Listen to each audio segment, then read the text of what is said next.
શ્રીમદ ભાગવતના પ્રથમ શ્લોકનો પ્રારંભ કરતા કહે છે, જન્માદ્યસ્ય યતોન્વયાદિતરત ચાર્થેષ્વભિજ્ઞઃ સ્વરા તેને બ્રહ્મરદાય આદિકવયે મુહ્યન્તિ યત્સૂરય તેજો વારિમૃદાં યથા વિનિમયો યત્ર ત્રિસર્ગો મૃષા ધામ્ના સ્વેન સદા નિરસ્તકુહકમ સત્યમ પરમ ધીમહિ સત્યમ પરમ ધીમહિ સત્યમ પરમ ધીમહિ. કે જન્મ આદિ અસ્ય, વ્યાસ ભગવાન સર્વપ્રથમ પ્રણામ કરતા આ શ્લોકની અંદર કહી રહ્યા છે, સત્યમ પરમ ધીમહિ, હું પરમ સત્યનું ધ્યાન કરું છું. તો હવે એક પ્રશ્ન થાય કે પરમ સત્ય છે કોણ? જો આ સંસારમાં પ્રત્યેક વ્યક્તિના મનમાં એવું હોય કે હું જેને માનું છું એનાથી વધારે મોટું, એનાથી વધારે શ્રેષ્ઠ, એનાથી ઉપર કોઈ નથી. આ કળિયુગમાં આ ભ્રમ સૌથી વધારે ફેલાયેલો છે કે અમે જેને માનીએ છીએ એ જ સર્વોપરી છે, એ શ્રેષ્ઠ છે. પણ એક વાત સમજો, કોઈના કહેવાથી, કોઈના બોલવાથી કે કોઈની વાતો કરવાથી કોઈ પરમ તત્વ થઈ નથી જતું. એ જે છે એ છે, એમાં આપણાથી કોઈ ચેન્જ નહીં થાય. તો હવે પ્રશ્ન એ છે કે જેને વ્યાસદેવ પરમ સત્ય કહી રહ્યા છે, આ કોણ છે? તો એની વાત આ શ્લોકમાં બતાવી છે. એ પરમ સત્ય કોણ છે? તો કે છે જન્મ આદિ અસ્ય, જેનાથી આ વિશ્વની ઉત્પત્તિ થઈ છે, જે આ વિશ્વનું પાલન કરવા વાળા છે, જેનાથી આ વિશ્વનો લય થાય છે, એ પરમ સત્ય છે. તો ઉત્પત્તિ, સ્થિતિ અને લય, આ ત્રણ વસ્તુ જ્યારે આપણા મનમાં આવે તો સ્વાભાવિક આપણી અંદર બ્રહ્મા, વિષ્ણુ, મહેશનું નામ પ્રગટ થાય. આ પરમ છે. પણ હવે પ્રશ્ન થાય કે આ ત્રણમાંથી શ્રેષ્ઠ કોણ છે?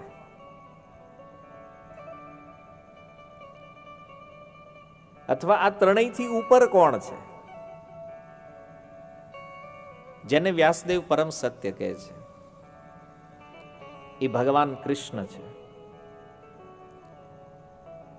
કારણ કે મહાભારત, વેદ, સમસ્ત શાસ્ત્ર પરમ સત્યના રૂપમાં ભગવાન કૃષ્ણનો સ્વીકાર કરે છે.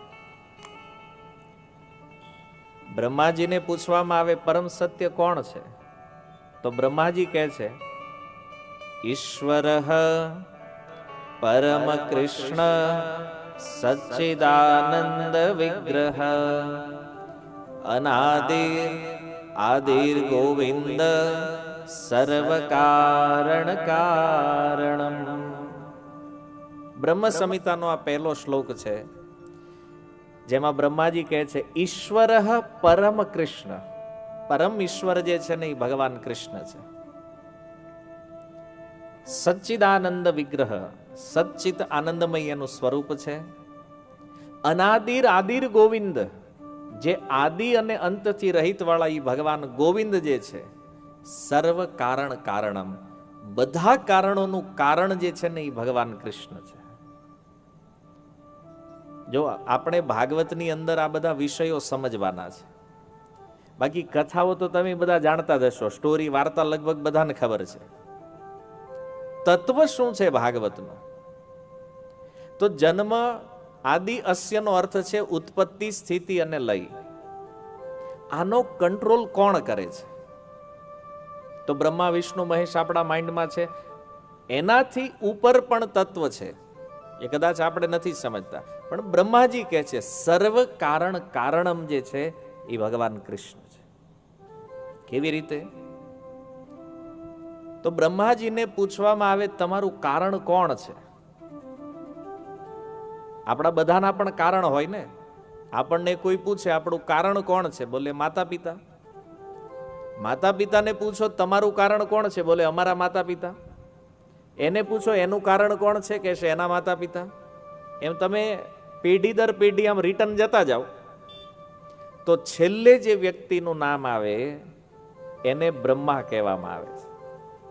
આ સૃષ્ટિના પ્રથમ જીવ જે છે એ બ્રહ્માજી છે. અને બ્રહ્માજીને પૂછવામાં આવે કે તમારું કારણ કોણ છે, તો બ્રહ્માજી કહે છે ગર્ભોદકશાહી વિષ્ણુ જે છે એ મારું કારણ છે. હવે તમે વિષ્ણુ એટલે કદાચ એવું માનતા હશો કે એક જ તત્વનું નામ વિષ્ણુ છે, એક વિષ્ણુ ભગવાન છે. જો ભગવાનના 3 પુરુષ અવતાર છે. પ્રથમ પુરુષ અવતાર છે કારણોદકશાહી વિષ્ણુ, દ્વિતીય પુરુષ અવતાર છે ગર્ભોદકશાહી વિષ્ણુ, અને તૃતીય પુરુષ અવતાર છે ક્ષીરોદકશાહી વિષ્ણુ. આનો થોડો પરિચય આપણને હોવો જોઈએ કે આ ત્રણેય વિષ્ણુ કોણ છે. ગર્ભોદકશાહી વિષ્ણુ ઈ છે જેની નાભીથી એક કમળ નીકળે છે, જેની ઉપર બ્રહ્માજીનો જન્મ થાય છે. ઈ જે ભગવાન છે અનંત શેષની શૈયા ઉપર સૂતા છે, લક્ષ્મીજી સાથે છે, એ ગર્ભોદકશાહી વિષ્ણુ છે. જે આ બ્રહ્માંડના કણે કણમાં વ્યાપ્ત છે, હરેક જીવોના હૃદયમાં પરમાત્મા રૂપે જે વિદ્યમાન છે એને ક્ષીરોદકશાહી વિષ્ણુ કહેવામાં આવે છે. અને જેના એક શ્વાસથી અનંત બ્રહ્માંડ પ્રગટ થાય અને જેના એક શ્વાસથી અનંત બ્રહ્માંડનો લય થાય એને મહાવિષ્ણુ અર્થાત કારણોદકશાહી વિષ્ણુ કહેવામાં આવે છે.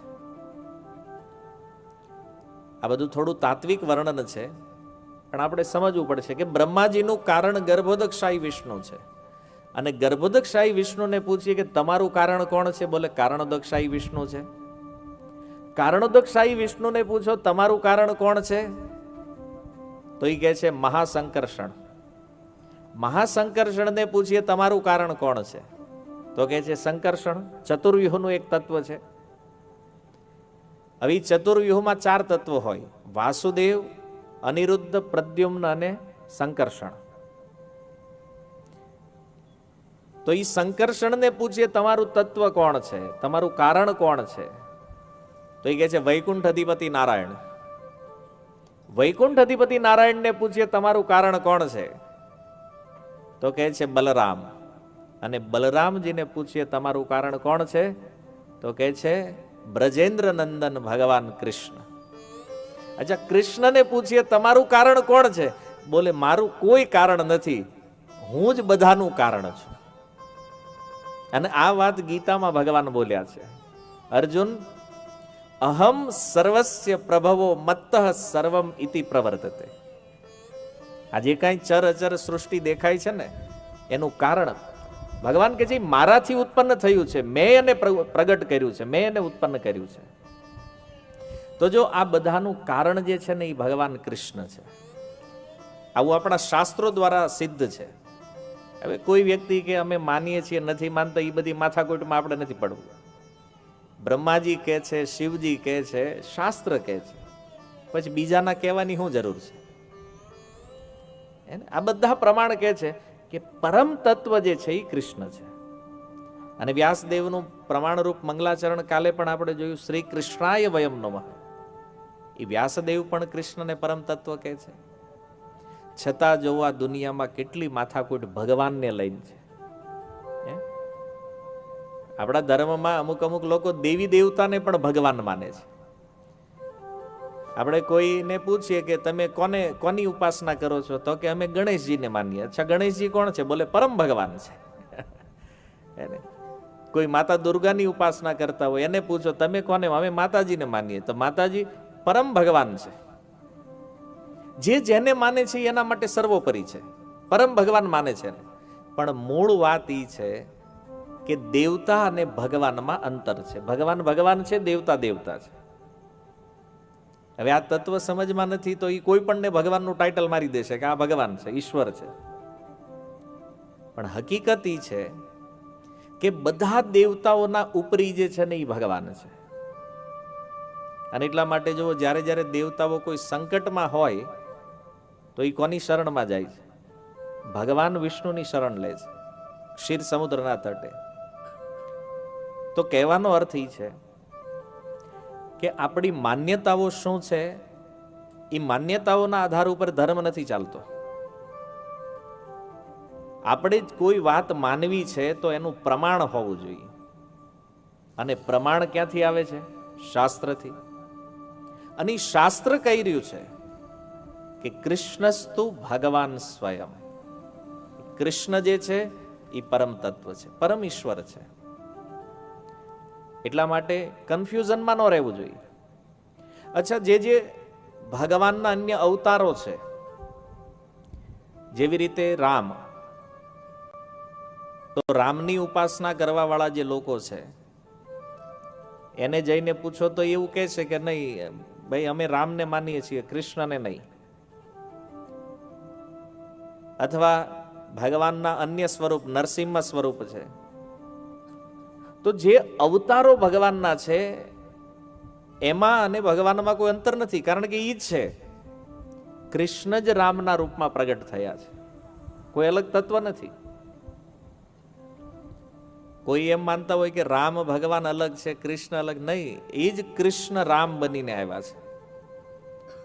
ભજન ગાય છે, કભી રામ બન કે કભી શ્યામ બન કે. તો ઈ જ છે. ક્યારેક ભગવાન રામ રૂપ લે છે, ક્યારેક કૃષ્ણ. પણ કૃષ્ણ જે છે એ મૂળ રૂપ છે. કેમ? તો ભાગવતના પ્રથમ સ્કંદના તૃતીય અધ્યાયમાં અવતારોનું વર્ણન કર્યું છે સૂત ગોસ્વામીએ. 22 અવતાર ભગવાનના ત્યાં વર્ણિત થયા છે. અને 22 અવતારોનું વર્ણન કર્યા પછી સૂત ગોસ્વામી કહે છે કે આ જે 22 અવતારોનું મેં વર્ણન કર્યું છે ને, એ બધામાં કોઈ ભગવાનના અંશ અવતાર છે, કોઈ કલા અવતાર છે, કોઈ મન્વંતર અવતાર છે, કોઈ ગુણા અવતાર છે, કોઈ શક્ત્યાવેશ અવતાર છે. પણ આ બધાનું મૂળ જે છે એ કૃષ્ણ છે. કૃષ્ણસ્તુ ભગવાન સ્વયં એતે ચ અંશ કલા પુંસ કૃષ્ણસ્તુ ભગવાન સ્વયં. આ બધાનું મૂળ કૃષ્ણ છે. તો ઘણીવાર લોકોના મનમાં એ પ્રશ્ન હોય કે તો રામ તો પહેલા આવ્યા હતા, તો કૃષ્ણ રામનું મૂળ કેવી રીતે છે? ભાગવત કહે છે જब અહીંયા 18મા અવતાર તરીકે ભગવાનના જે અલગ અલગ સ્વરૂપ છે એનું વર્ણન થયું છે, તો 17મો અવતાર વ્યાસદેવ ને 18મો અવતાર ભગવાન રામ છે. હવે 18મો અવતાર ભગવાન રામનું વર્ણન કરીને પછી સૂતજી આ શ્લોક બોલ્યા છે કે આ જેટલા અવતારોનું મેં વર્ણન કર્યું ને એ બધાનું મૂળ કોણ છે? ભગવાન કૃષ્ણ છે. આ તો ભાગવત પ્રમાણ છે. તો અવતાર તત્વમાં આપણે કોઈ કન્ફ્યુઝન ન હોવું જોઈએ. ભગવાન કે ભગવાનના અવતારો એક જ છે, તત્વથી એક છે, ખાલી એના સ્વરૂપ જુદા છે. જે ભક્તની જે ડિમાન્ડ હોય એવી એ પ્રમાણે ભગવાન અવતાર ધારણ કરે. માની લો હનુમાનજી મહારાજ રામ રૂપમાં જોવા માંગે છે તો ભગવાન રામના રૂપમાં પ્રગટ થાય. કોઈ કૃષ્ણ રૂપમાં જોવા માંગે છે તો ભગવાન કૃષ્ણ રૂપમાં પ્રગટ થાય. પ્રહલાદ મહારાજ નરસિંહ રૂપમાં જોવા માંગે છે તો ભગવાન નરસિંહ અવતાર લઈને આવ્યા. તત્વતઃ એક જ છે, કોઈ અંતર નથી અવતારોમાં. પણ એક સુંદર ઉદાહરણ છે કે જેવી રીતે કોઈની પાસે એક દીપક હોય અને એક દીપકથી બીજા 99 દીપક પ્રગટાવે અને પછી 100 દીપક એક સાથે મૂકી દે તો બધા એક સરખા તેજ આપે, એક સમાન પ્રકાશ, એક સમાન શક્તિ છે એની. પણ છતાંય 100 દીપક જે છે એમાં કોઈ એક દીપક મૂળ છે જેનાથી આ બધા દીપક પ્રગટ થયા છે. એમ ભગવાનના જેટલા પણ અવતારો છે આ સંસારની અંદર, એ બધા અવતારોનું એક મૂળ છે અને એ મૂળ ભગવાન કૃષ્ણ છે. આ ભાગવત કહે છે. તો જે સત્યને વ્યાસદેવ પ્રણામ કરી રહ્યા છે એ સત્ય બીજું કોઈ નથી, ભગવાન કૃષ્ણ છે. અને આ વાત ભાગવતના 10મ સ્કંદના 2ય અધ્યાયમાં દેવતાઓએ જ્યારે સ્તુતિ કરી, ગર્ભ સ્તુતિ, ત્યારે ભગવાનને સત્ય સંબોધન કર્યું છે. પ્રભુ સત્ય તમે છો. મહાભારતની અંદર કહેવામાં આવ્યું છે, કૃષ્ણે સત્ય પ્રતિષ્ઠિત. કૃષ્ણમાં સત્ય પ્રતિષ્ઠિત છે, સત્ય કૃષ્ણ પ્રતિષ્ઠિત, અને સત્યમાં કૃષ્ણ પ્રતિષ્ઠિત છે. તો જો શ્લોકો તો અનેક પ્રમાણ છે, પણ મૂળ વાત એ છે કે પરમ સત્ય જે છે એ ભગવાન કૃષ્ણ છે.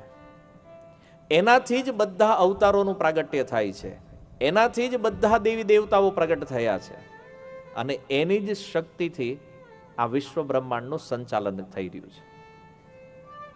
એટલા માટે આ ભાગવતનું જે પ્રથમ સૂત્ર છે, જન્મ આદિ અસ્ય, તો એવા સત્ય જે વિશ્વની ઉત્પત્તિ પણ કરે છે, એનું પાલન પણ કરે છે, એનો લય પણ કરે છે.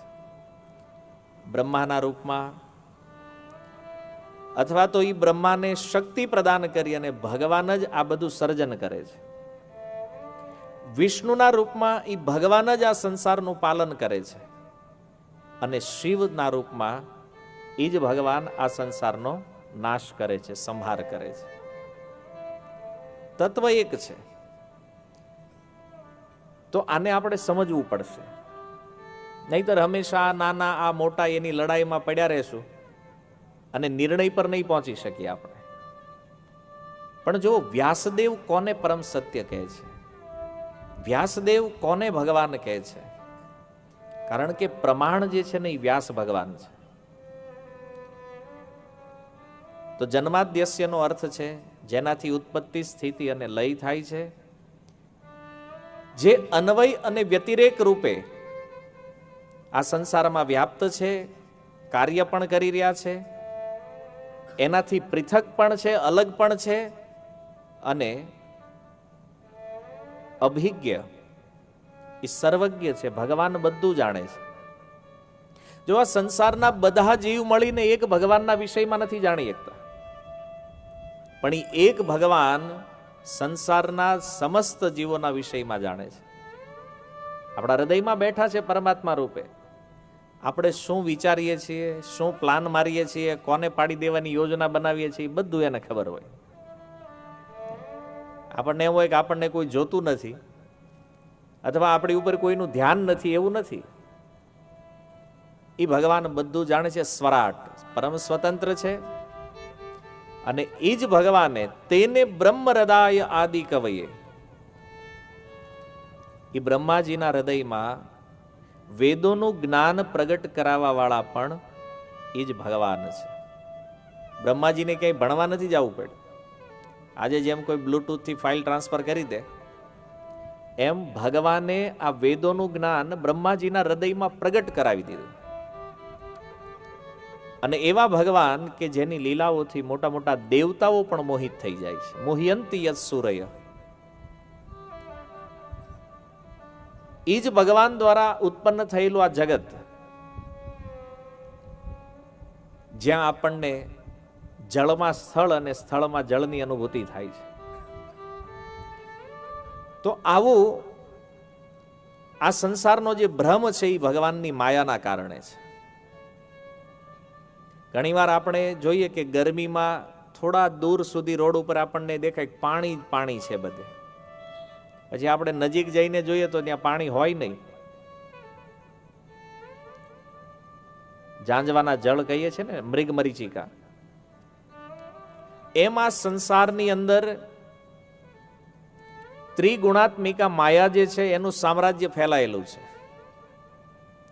અને એ 3 ગુણો દ્વારા જ આખો સંસાર કાર્યરત છે. હકીકતમાં આ સંસારમાં જે દેખાઈ રહ્યું છે એ છે નહીં. જેવી રીતે જળ આપણને દેખાય, પણ આપણે જ્યારે ત્યાં જઈએ છીએ તો જળ છે નહીં. એવી જ રીતે આ સંસારની અંદર સુખ દેખાય, પણ સુખ છે નહીં.